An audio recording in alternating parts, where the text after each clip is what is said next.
For one, they're almost entirely self-sufficient. Air Force One 747s have their own fold-out staircases and even their own baggage loading machinery, keeping interaction with potentially suspicious ground crews to a minimum. They can also refuel in mid-air and so technically remain airborne indefinitely if a crisis crops up. Air Force One's 26-strong regular crew are vetted to the highest military standards, but once established on the job, enjoy a rare intimacy and familiarity with the Commander-in-Chief. As such, President's final flights are famously emotional affairs. The food available on board is somewhat better than your average humdrum airline fare. 2 kitchens, each boasting their own $12 million refrigerator, are capable of producing gourmet standard grub for up to 100 people at a time.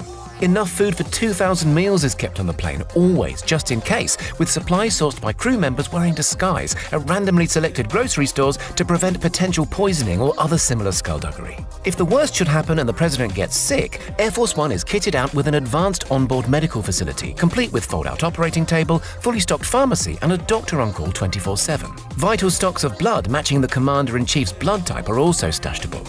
Naturally, the White House of the Skies has some decent communications gear on board. No begging the stewardess for Wi-Fi access here. There's reputed to be 85 separate secure phone lines, supplemented by a number of two-way radios and even a fax machine. Well, you never know. As many as 19 television sets, reportedly costing several thousands of dollars apiece, and ultra-fast internet keep the president and his staff in constant contact with the ground.